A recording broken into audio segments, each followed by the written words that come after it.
And welcome everyone to tonight's session, Engaging Students Through Financial Literacy, Secondary. I forgot to put that in the title there, with Chris Allen from IEF. I want to thank everyone for joining us tonight on busy weeknights and giving up your own time to join these sessions. But we thank you very much, and certainly let your colleagues know, and you can follow us on Twitter, check out the website, all the various ways that we let you know about the sessions. We have Syria Skirhan with us tonight, and so I'm going to give it over to Syria and let her say hello. Hello and welcome. And I would especially like to welcome Chris Allen here tonight. Chris has been absolutely delightful and very generous of our time to prepare these workshops on behalf of IEF and allow teachers the opportunity to use all their amazing resources. So Chris, thank you so much in advance for the wonderful workshop that you're going to present. So enjoy. Thank you. Okay, I'm going to jump on and just forward one slide because I did overlook this small thing that we like to do. Erin, you're already familiar with the tools.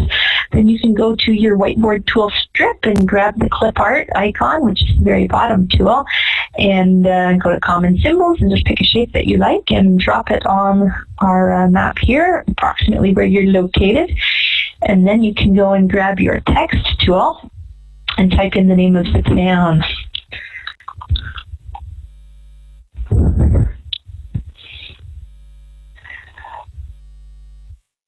Cambridge. Okay, fantastic. Okay. Oh, hello, Almus. Are you here now? Fantastic. We are just getting started here. If you've missed anything, I see we've got 4 icons over there on the map of Ontario. So I think that we should be pretty good to go. If you have any confusion with using the whiteboard, you can just let me know in the chat that you find at the bottom left corner and hit enter when you submit a comment, and I can respond to you there. So over to you now, Chris. Thank you, Louise, and thanks, Syria. Well, welcome, everyone. Great introduction. You all know that I'm Chris Allen and I'm with IEF. Just to give you a bit of background on the Investor Education Fund, we're a nonprofit organization created and funded by the Ontario Securities Commission. When I say funded, we're funded with settlement monies. And the nice thing with being funded with settlement monies, I like to say that as the OSC is an investment industry regulator, they regulate the investment brokers, the investment firms, and if there are any infractions, usually these organizations are fined, and then those monies are called settlement monies, and they're turned over to us to use for a wonderful purpose, so that we can provide educational programs at no cost. So the whole mandate of the fund is to promote financial literacy, and that I think is quite a neat thing. But before I go any further, now that I've told you a little bit about IEF, I just wonder if you can either grab the mic or using the chat box, just tell me where you're from. Syria and Louise, I know where you're from, but if you can tell me where you're from, Erin and Alma, and what subject areas you teach, because this is for secondary, that would be great, and maybe I can talk more about the different things that we have for your specific curriculum.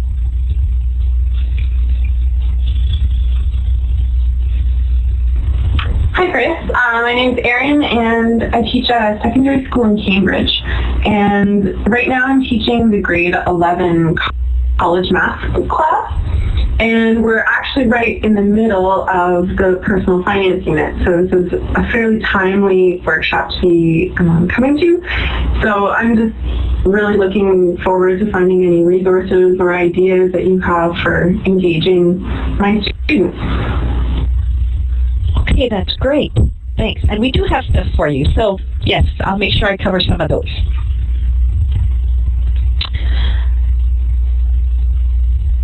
Almas, if you have anything you want to share, that'd be great.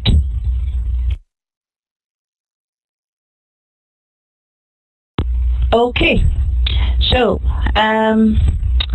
moving along. Oh, gee, how did I manage that? Just give me a second here. My little finger is going too fast.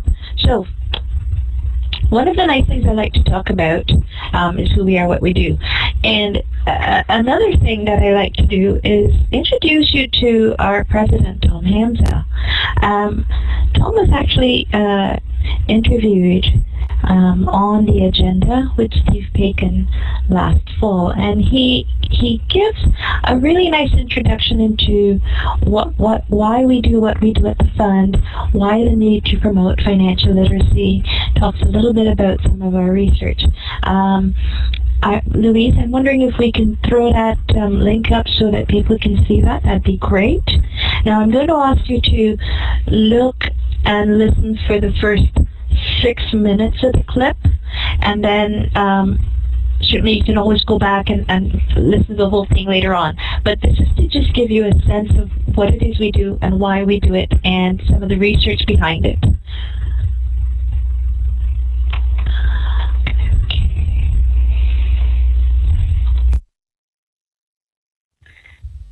You can just go ahead and click the play button that you should be able to see in the web tour window and listen to Tom.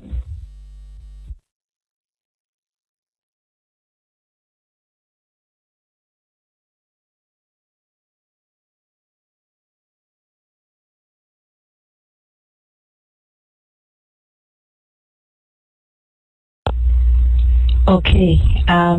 I hope you had time to see that, Erin and Almas. So that's just to give you a sense of what we do at the fund and why there's a need for it. Certainly.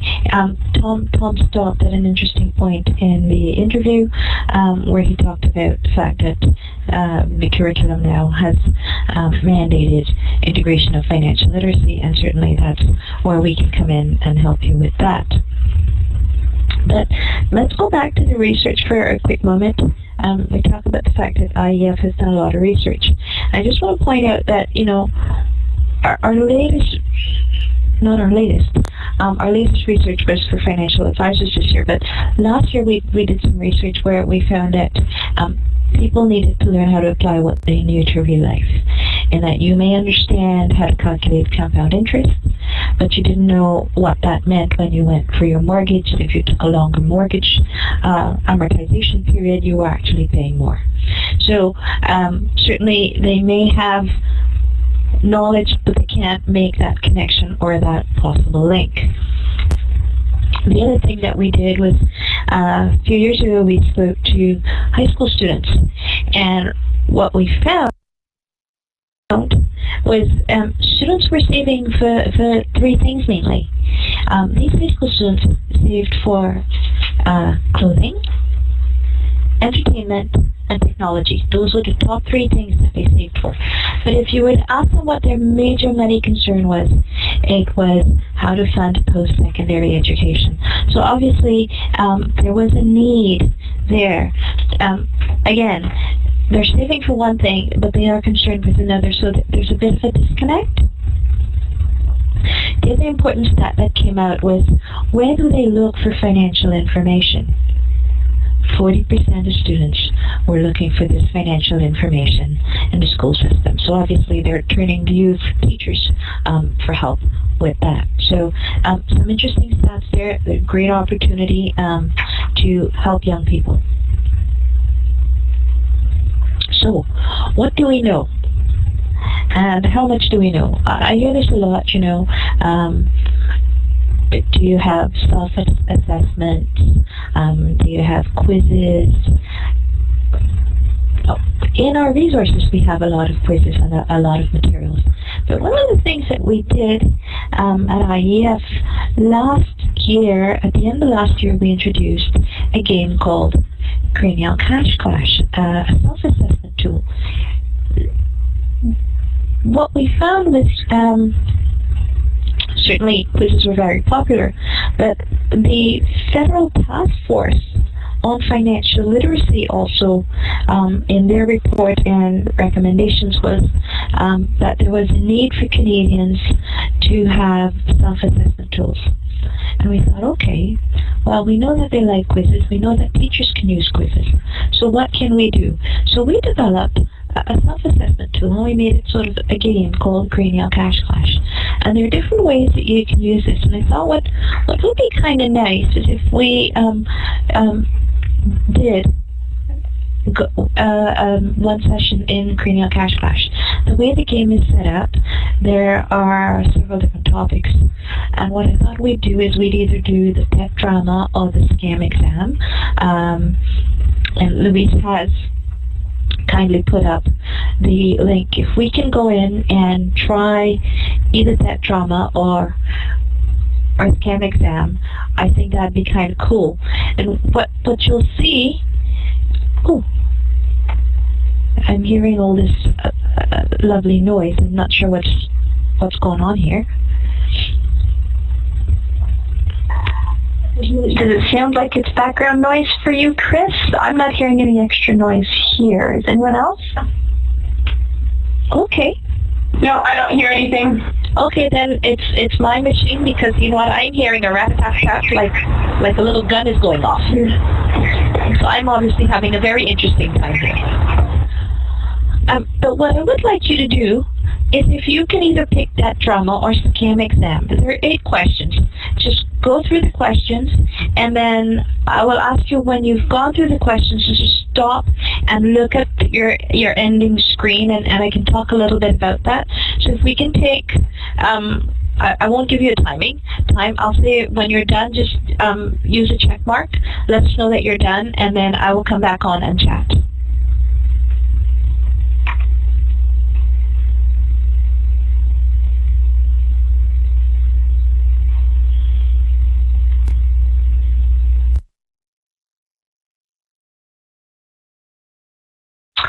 While you guys are playing the quest to invest there, Almas, I'm not sure if you can hear us. I know you've been having a few technical issues, and I sent a message to you in your chat.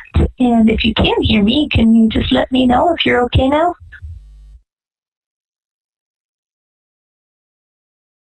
That's probably not a good sign, Chris.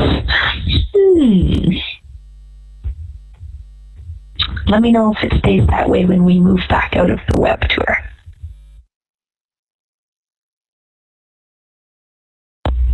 Okay, great. So it looks like Erin has had a chance to do Cranial Cash Clash.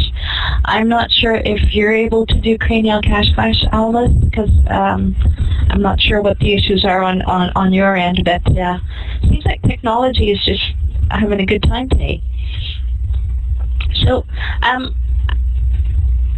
Erin, I'm just going to ask you, did you get all the questions right? No, I didn't. I had my first couple of questions, I had a hard time figuring out how I select the question, and I think I ran out of time. But I did get a number of the questions right. One thing that I'm wondering is what type of background knowledge students would need to be able to do this type of quiz. We're just working through credit and loans right now with my 3 Cs, and I think this would be something that would be fun for them to do. I'm just wondering what other sort of background information you think I could provide them fairly quickly with regards to investments.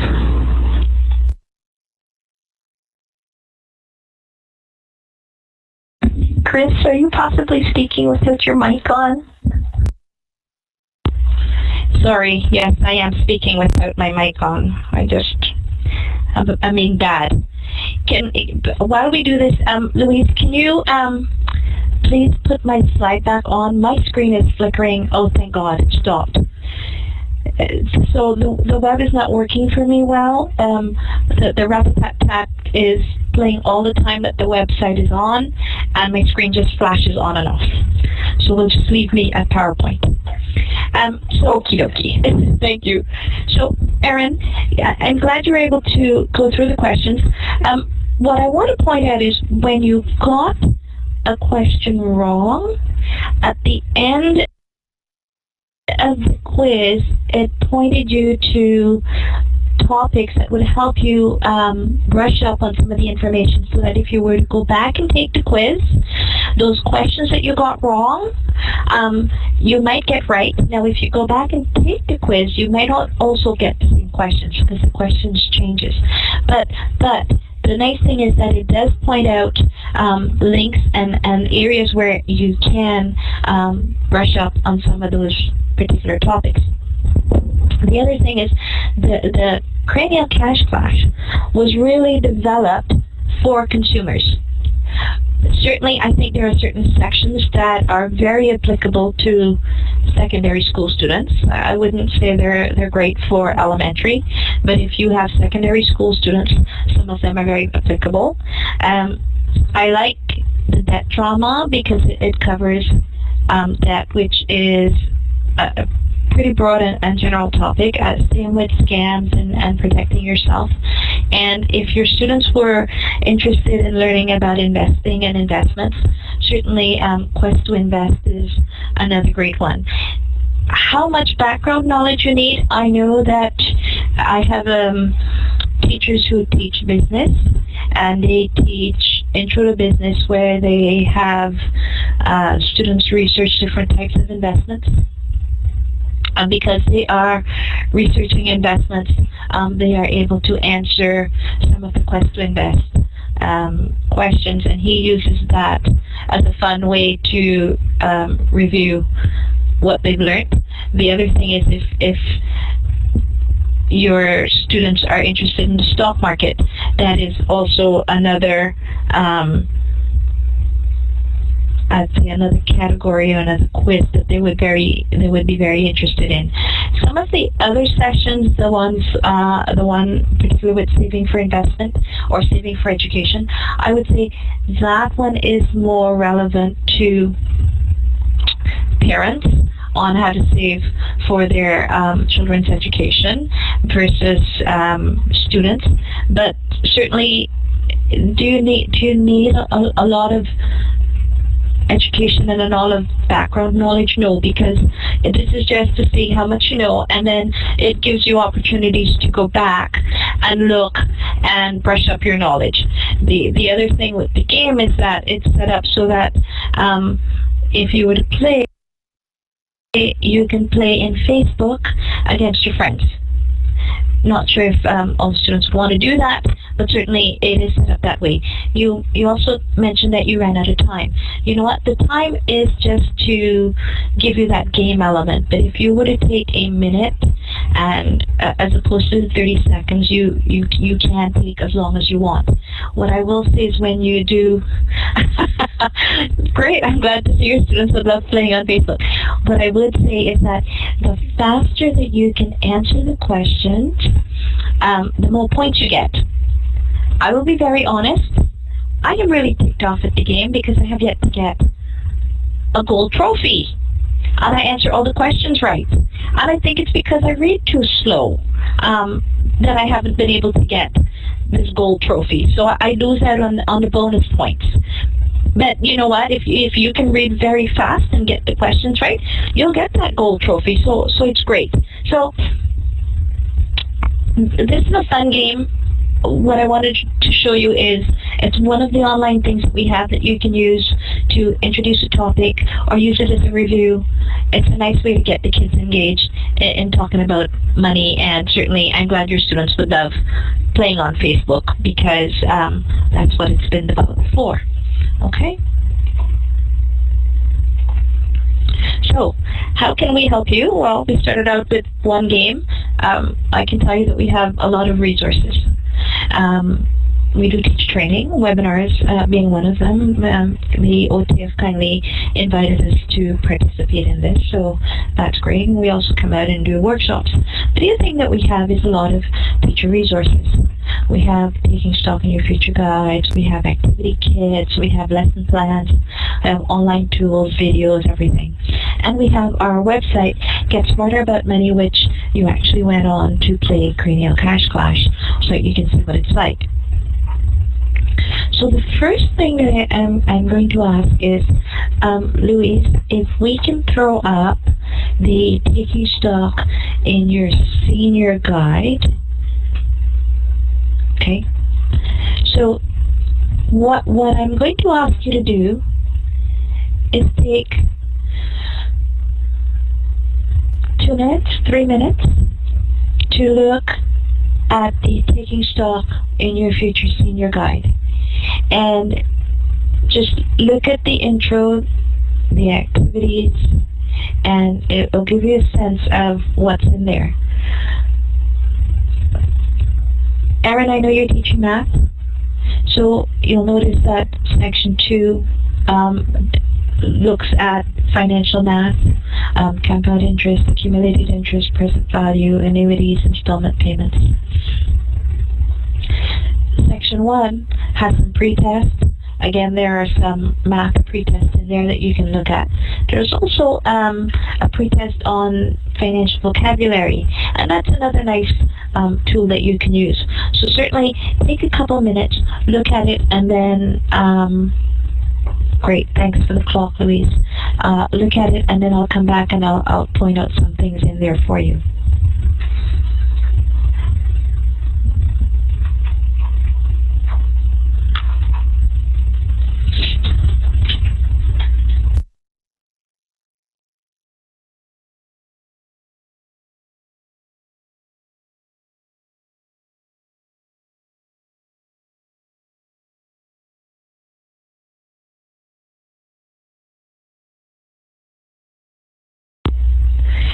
So Erin, I hope you got some time to look at the, certainly at the activities. What I did want to point out is that for your math, certainly you'd be very interested in part 2. If you were to teach data management, you would probably do part 3, because I've had teachers who teaching the math, they like following the stock market project and then having students do that as a data management program. So great. So what you hopefully you will have noticed is the way it's structured. We have the teacher notes, we have the activities.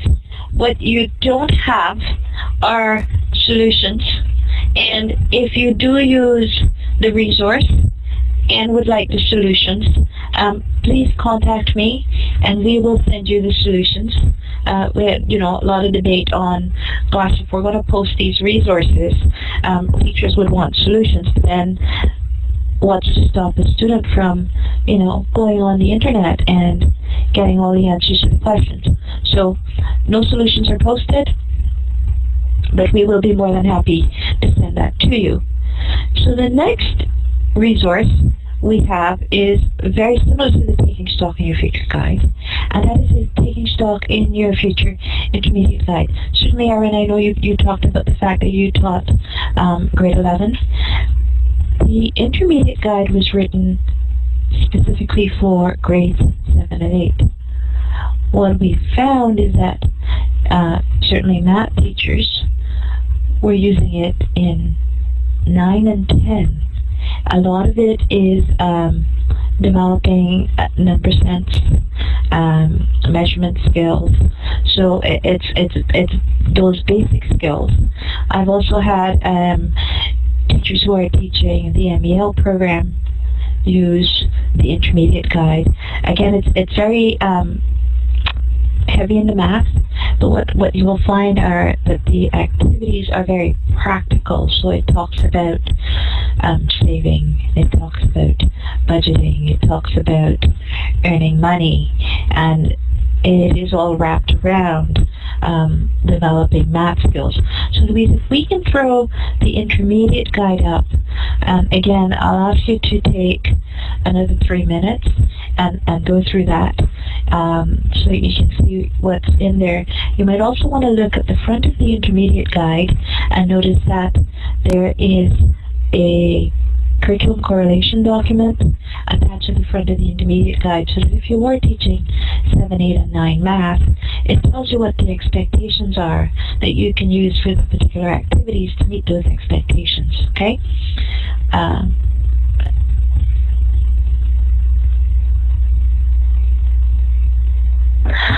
Hi, Chris. I just want to let you know that the link that I have, the next one, is actually for the curriculum connections or the correlations. Okay, so, if you look at, in my notes on how we help, after the senior, there's a link for the intermediate.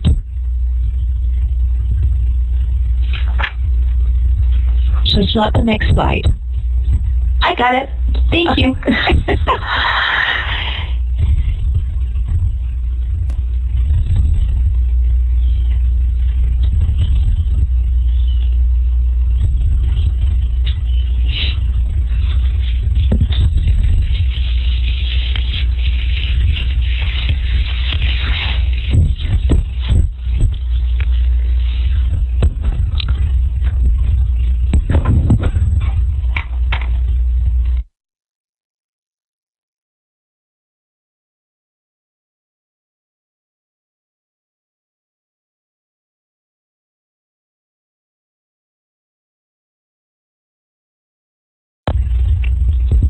Okay, great. So I hope you had a chance to take a quick scan through that and see, again, all the different types of activities that are in an intermediate guide, and even notice the curriculum correlations in front.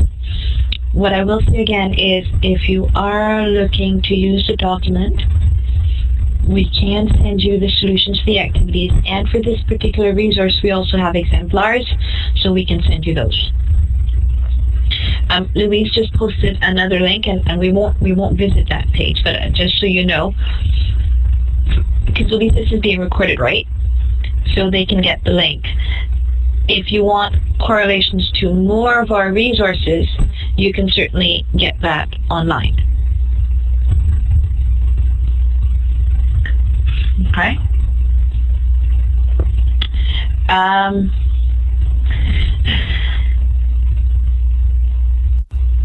I'm just going to, so I told you that there are correlations and it's on our website and you can easily find that. I'm just going to go now to our Funny Money program. So I showed you a couple of resources, and that's great. But there are other programs that we have that you would probably be very interested in. We have something called the Funny Money for High Schools program. Erin, I don't know if you've heard of the Funny Money for High Schools program. If you can just do a little smiley face or anything to let me know. Okay, so you haven't. Okay, so let me tell you what this program is. The Funny Money for High Schools program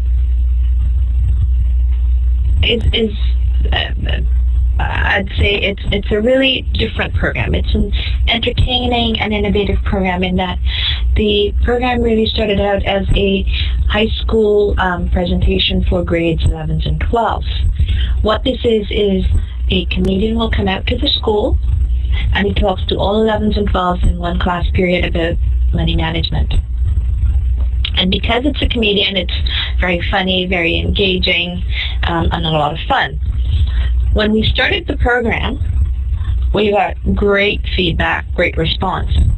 Teachers then said to us, well, now that you've got this wonderful presentation, my students come back to class and they're all buzzing about the presentation and they want to continue talking about the messages that they heard in the classroom, and they want to learn more about money and debt management.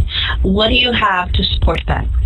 So because of that feedback, we then developed the Funny Money Toolkit, so that we have activities that reinforce those messages that the students heard in the classroom.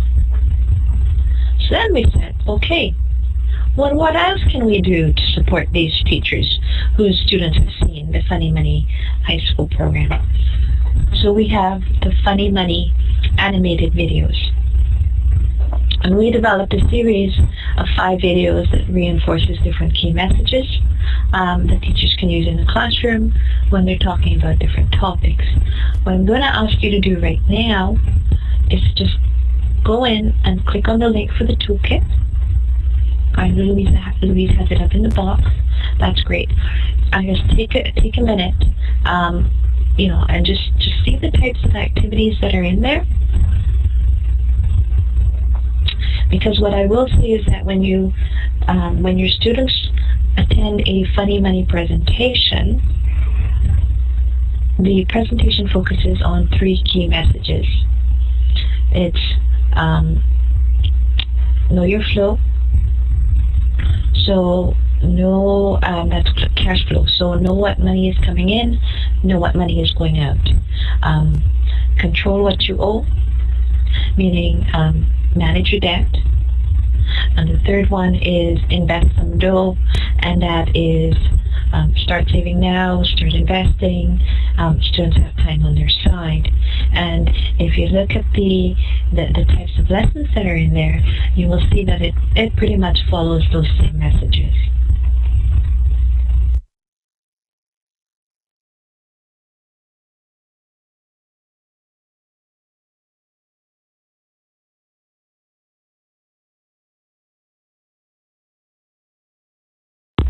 Okay, so now you've had a chance to see what some of the activities look like in the kit. For those of you who've not had, and I guess that's you, Erin, who've not had a Funny Money presentation at your high school, if you are interested in booking a presentation for the students in your school, we do ask for 500 students, 400 to 500 students, so we ask for all grades 11s and 12s, and we'll send the comedian out for free at no cost. I can give you the booking information if you're interested. To book a program, you would need to contact Lisa at cambridgechamber.com. Lisa is the lady who helps us schedules these presentations. She is currently, I think he's booked up until the end of the school year. I could be wrong. What we do is in the summertime, Lisa at cambridgechamber.com is right. What we do at the end of the school year over the summer, we take all the requests that we get for the fall and we plot out the schedule. So if it's something that you're interested in and you think you want it for your school, and let's say you have an idea that maybe you want it for the month of October or the month of November, let Lisa know, because what we try and do, although we work with 3 comedians, they do go right across the country, so we try to schedule presentations so that we cluster them by area. So if he's doing a presentation in London, we try to book all the London presentations around the same time, because it's certainly more efficient and cost effective that way.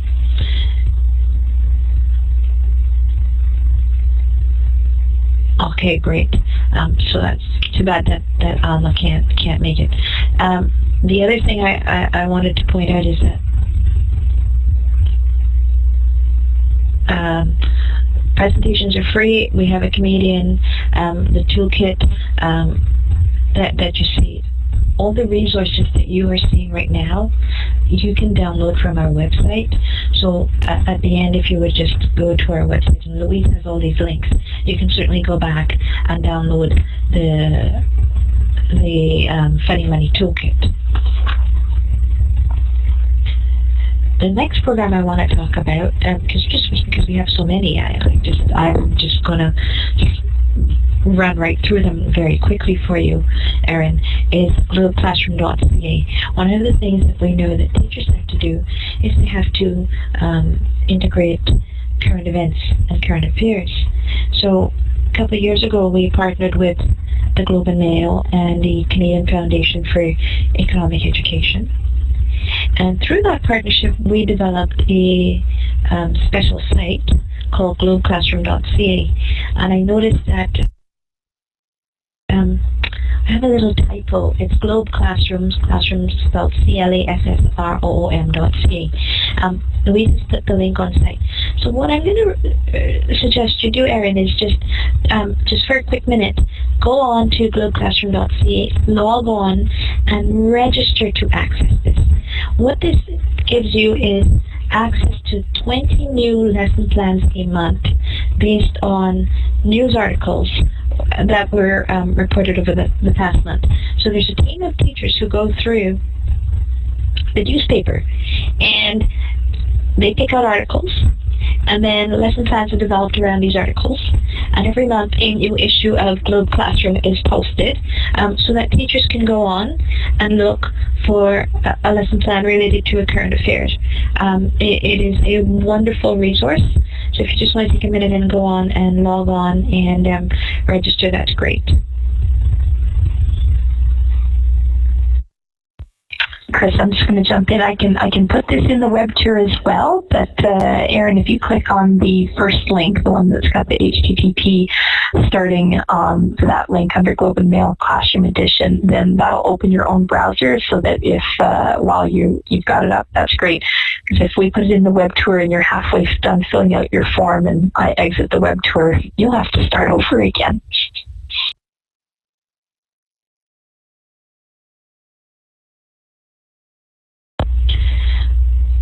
When you're done logging on, Erin, registering, just let us know, and then I'll continue on.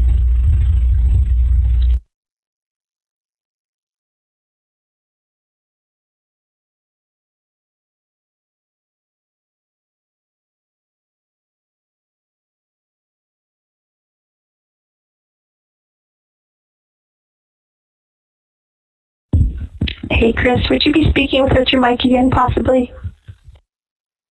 I keep thinking I click on my mic, and obviously I'm not clicking on it. I'm just dreaming away here.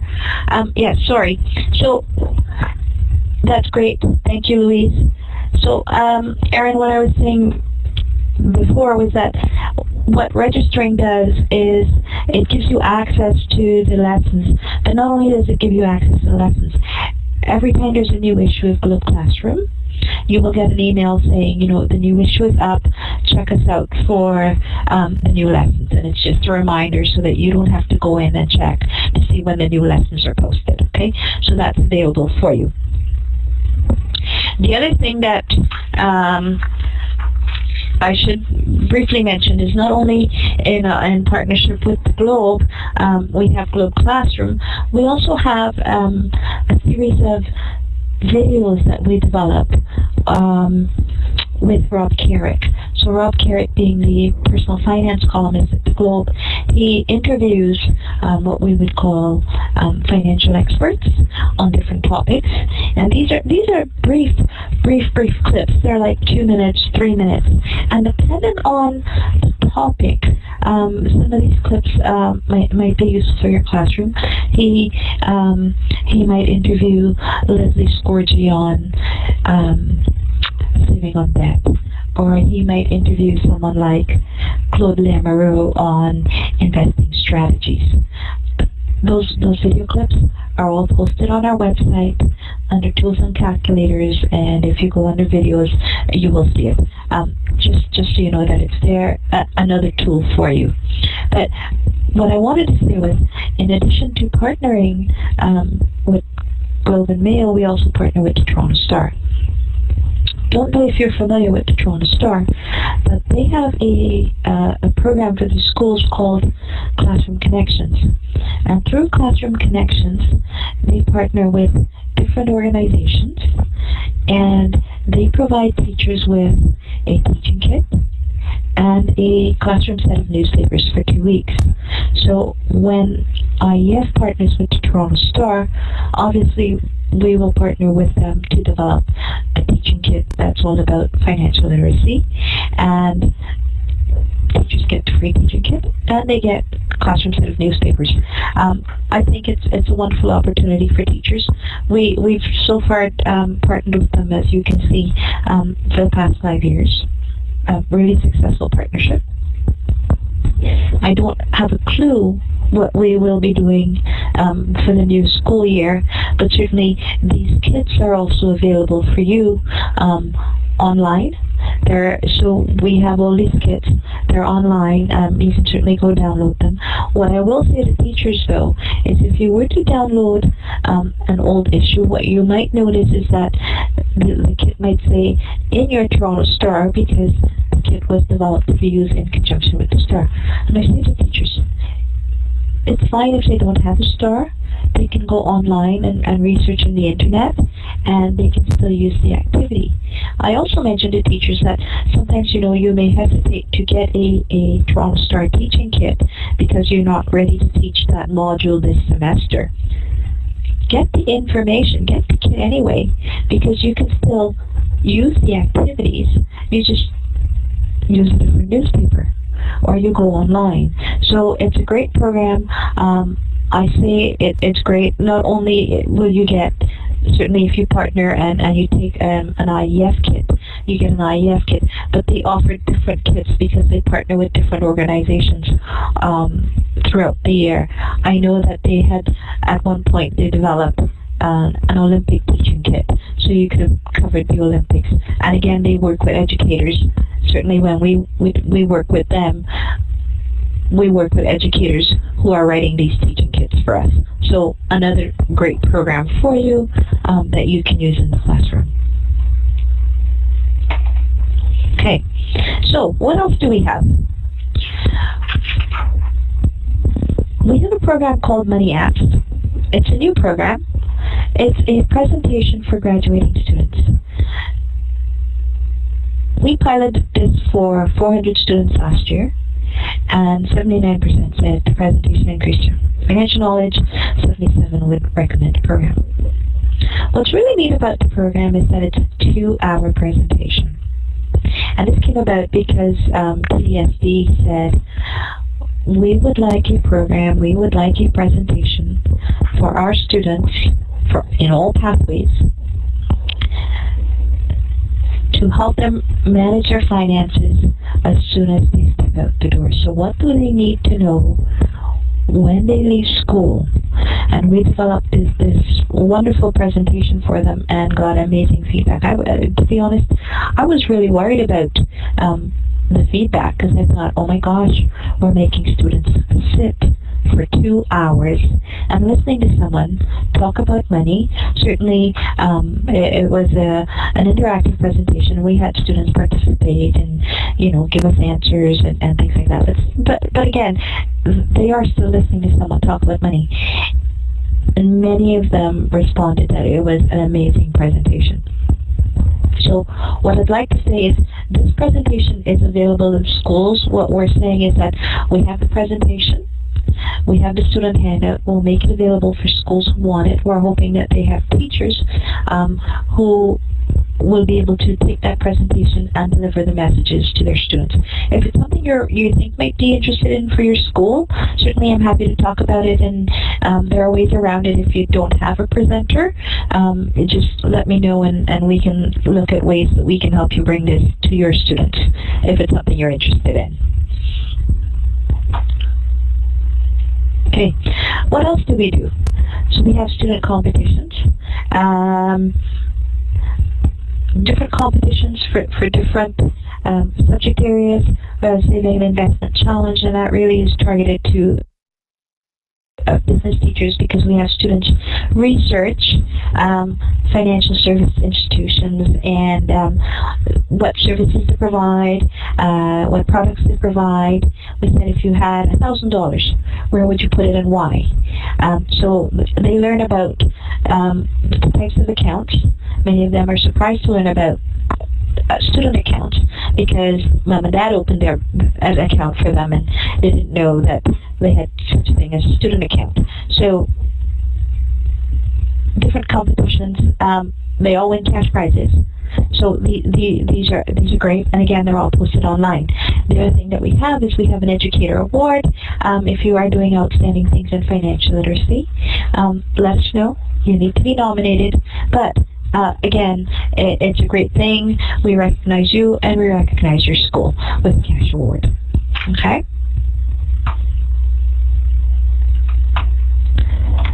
I think I missed a slide.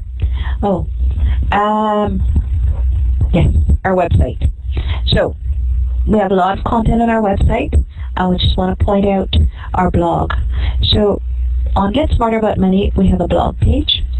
And I like to point out that we have a page called School of Savings. And School of Savings is written by post-secondary students. They blog about their money and their money issues while they're going to school. So that is something that most students would be interested in. The other category on our website that your students would be interested in is the life event section, because under the life event section we have a category called Life After High School. Again, it is written for all pathways. It has links to different types of information. So if you're planning to go to post-secondary, it will point you there. If you are starting a new job, it will point you there on things that you might need to know and consider for your new job. If you are moving into your first apartment, it will point you into some pages that we have on our website on information on that. So lots of information there. I just wanted to point that out because we have so much content. So if you were to teach financial literacy and you taught more than math,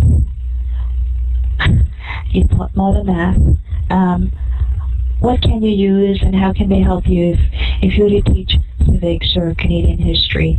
You can see that I just throw up a chart just because teachers ask me all the time, well, this is my curriculum, what do you have, how can we help you?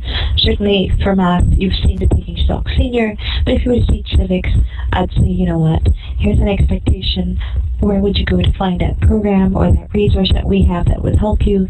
We have something like Globe Classroom that talks about contemporary issues and crises, okay? If you were to teach guidance, we talk about preparing for transition and change. One of our competitions could probably help you there. That's the Financial Reality Check Award, where students research a project of a post-secondary program, and so on and so on. So I just throw that up so that you can see lots of materials. We certainly go right across the curriculum, and there's always something there that can help you. So, questions I get asked a lot. Well, how do I start? How do I teach financial literacy? And one of the things I like to say is that we have this wonderful video. It's called Are You Doing It Regularly? Louise, if we can put that link up and play that video, I think this is a great icebreaker. This is a great way to introduce the topic to students.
Okay, so I hope you had an opportunity to see the video. what I like to say is this video was produced when we relaunched our website as a way to promote our website. But I like it as an icebreaker because it gets to them talking. Nowhere as you're watching this do you hear the words money? Do you hear the words investing? Do you hear the words finance? And students will think the parent and his son are talking about one thing when they're actually talking about money management. I tell teachers if they are to use this, what they should do is stop the video just before the lady's voice comes on where she talks about investing, and that will launch right into your lesson. Okay? Just a thought that is one tool that I think I get a lot of good feedback on that teachers like. The other thing is, and we won't go in there, but we have a resource called the Financial Skills Guide, and we have a self-assessment. So you can go in there and you can do one of that, or you can do Cranial Cash Clash as one of the online tools. So we have these types of tools that you can use as icebreakers, as a way to introduce a topic, as a nice segue into a financial unit.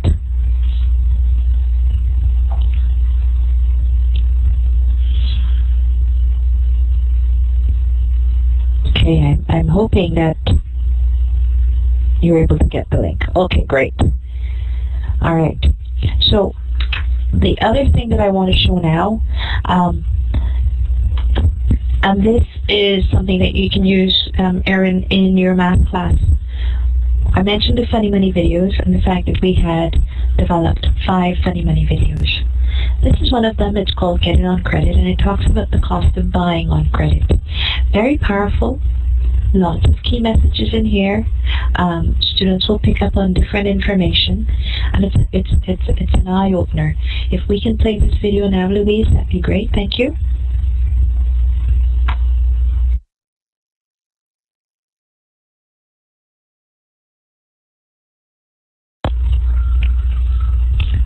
Okay, I hope you had a chance to see that and some of the messages that are in there. What I would suggest is, as you watch this with your students, is, they're looking at the cost of buying an MP3 player, and then looking at, how much it costs if you pay using different payment plans. One of the things to not forget is if your students were to use a credit card, they may buy 1 month, pay the monthly minimum, but the next month they may also add more purchases on their credit card statement. So, although they're paying off an MP3 player and they're paying it off for a period of time, if they continue to use the card and they add more purchases on it, they certainly are increasing the cost for the different purchases, and that's just something to point out. So one tool there, very powerful, that I think get a lot of good feedback on that. The other tool that I want to point out is our university cost and debt calculator. As you speak to your grade 11s and 12 students, many of them are looking at post-secondary education. They're wondering if it's something they can afford. They're wondering, where they can go, how much it would cost. And this is a tool that we have. If you were to click on the calculator and take a look, there are different things I'll point out. You can go in and using the link that Louise put, which is great. Thank you, Louise. Go in and select the link, click on it, and you will see that you can go in and you can pick under the first tab, the degree tab, you can go in and pick what province you're thinking you want to go to school, what particular school, and you'll notice that they're all universities because we did not get a feed. We weren't able to get a feed for all the cost of different college programs, but we're able to get a feed for all universities. So we're featuring universities. Pick where you want to go, pick the program that you want to take, and then if you look at the bottom, I'm going to guess and say if you were to pick Lakehead, if you pick Lakehead University, and you were to say take the business management and public administration program, you look at the bottom, it tells you the total cost is $47.70. That's the cost of the program for year one. That's also the cost of the program in 2009. This summer, we'll be updating a calculator, so we will have hopefully 2011 data when we update the calculator this summer. But $47.70 will give your students, an idea of what the cost is for year one. If they go to the second tab, which is cost, and they look at it, they'll see that the default for the chart is for a 4-year program. And it tells you year one, your tuition is $47.70, estimated cost of books, rent, food, entertainment, whatever. Not all students will have the same expenses. Certainly if they choose a program, they'll have tuition and books. But perhaps your student is one that will not need room and board. They can go in and on this spreadsheet, adjust it. So in year one, the room and board could be 0, and you'll see that the total for year one changes. And they can do that for the corresponding years. If the student were to decide that they didn't want a 4-year program, but they wanted to do it in 3 years, you will see that again, the total cost of the program changes. Okay, so this program really is to give them a sense of cost for post-secondary. You click on the third tab, and it shows you your financing. And this, I think, is really key for students, because it says, how much is your program going to cost? Let's say it's $40,000 over a 3-year program. Well, then it says, well, what kind of bursaries do you expect? What kind of part-time job do you have, and how much do you expect to make? Summer job. What kind of contribution will you get from your parents, perhaps, for gifts? Or is there any other monies? And I'm thinking RESPs. So you can put in some of those monies, and if you were to enter, let's say your parents were to give you $2,000, you'll see that the total cost of the program that you have to pay or fund will change based on the number of money that you have to contribute toward the cost of the program. The fourth tab then looks at paying it back, how much it would cost you to pay it back. So again, you can go in and say, you want to pay it back in X number of years, what percentage interest rate you may have to pay, and you can work that out. The fifth tab looks at, how might you save money? Budgeting hints to help you save money. Okay, so this is a very, very useful calculator. It's a big eye-opener for students. I know that many teachers pointed out to their students, just wanted you to be aware that this tool is there for you. Okay?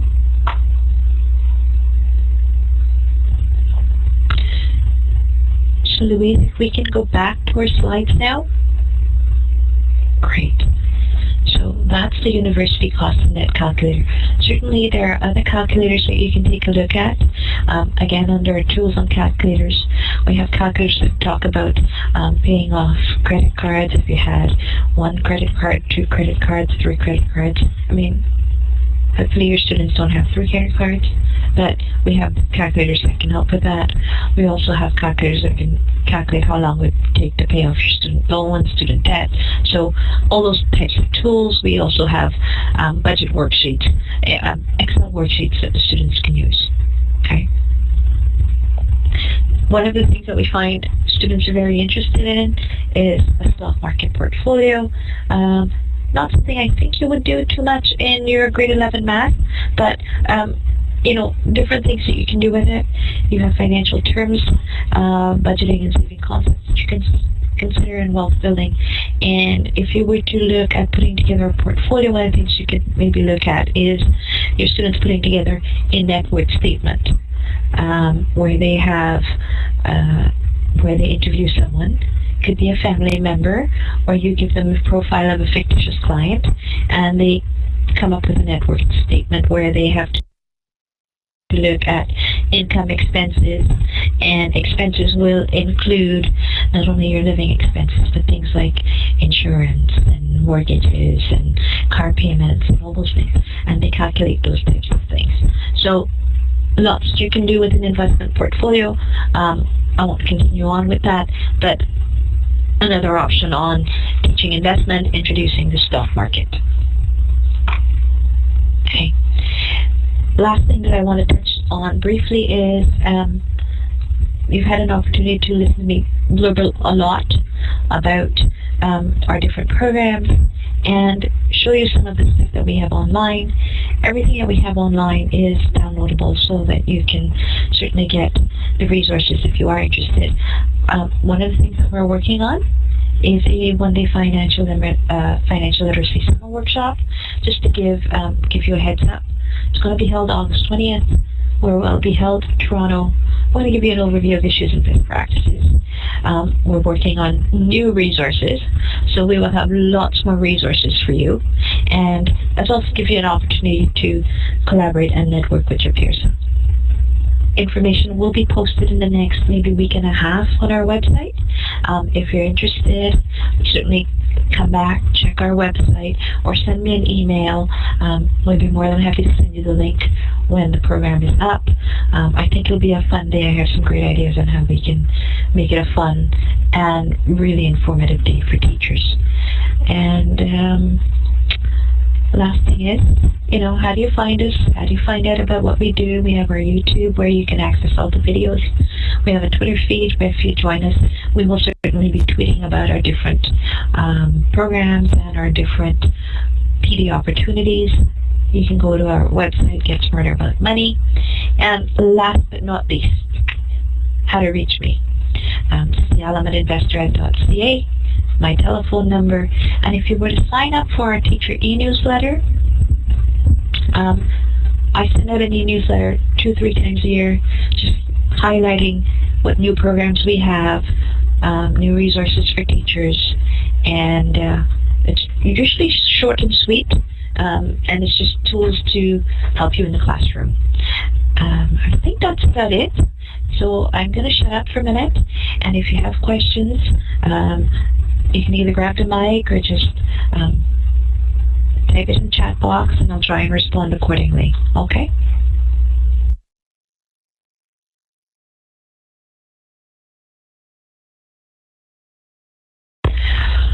Okay. I was going to say, while Erin is typing, I'll just burble on a little more. Okay. Alrighty, Erin, if you want to send me an email and tell me which solutions to which guides, if you want it for both Taking Stock Intermediate, Taking Stock Senior. If you were to download the activity kit, I think it is the Funny Money Toolkit. We have the solutions for the toolkit, so we can also send you that. I don't think there are solutions for the Developing Financial Sense Toolkit, but let me know which guides you're working on and which guides you want, and I'll be more than happy to send you the solutions. I know it's a lot. There is a lot to cover, so certainly by all means contact us when you have a question and when you have time. I hope you found this helpful, and thank you for participating.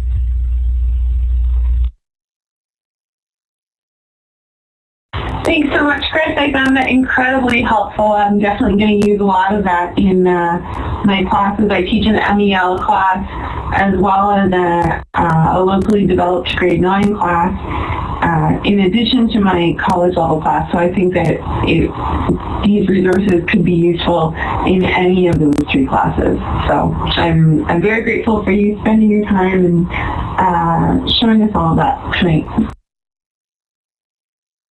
My pleasure. That's what I'm here for.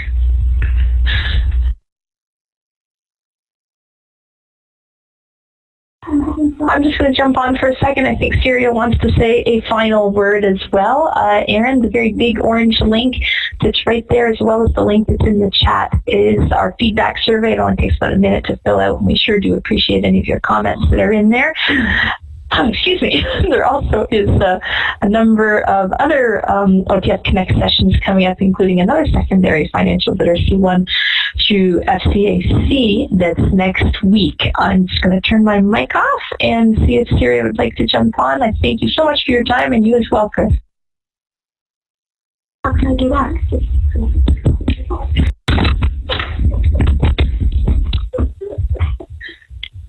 Okay, go ahead. Hello, I'm Syria, using Louise's headphone and mic. I just want to take this opportunity to thank you so very much, Chris, for your time and presenting tonight's workshop, and for really sharing so many valuable resources for teachers. I'm also very grateful to IEF for developing some pretty amazing resources. They're effective and certainly engaging resources for students and teachers, really supporting teachers. So Erin, I hope you do share these with your colleagues, because I think the more teachers know about how great these resources are and how easily available they are to teachers. And I had the pleasure of being at one of the live presentations this summer of one of the comedians, and they certainly would captivate the student audience. So if you can arrange something like that for your school, it would certainly be worthwhile. And IEF is very generous to just be able to provide these amazing presenters. So thank you all again. And Erin, if you found tonight's session effective, do look on the OTF Connect website and check out the other workshops that are coming up. And again, share those with your colleagues and encourage them. And thank you so much, Erin, for giving up your valuable evening to be with us. Okay. I'm just going to jump back on again, Erin. If you want to save the chat where all the links are posted, just so you have a little text file, of course the recording will be posted tomorrow to the OTF Connect site, as well as all these links that Chris has shared with us tonight. But if you want to save your chat, you just go up to File, Save, Chat, and it will create a text file for you that has all the content as well. Thank you again, and you'll get a follow-up email that lets you know when the resources are posted, and you can forward that to as many millions of teachers in Ontario as you would like. Thank you, Erin. And thank you, Chris.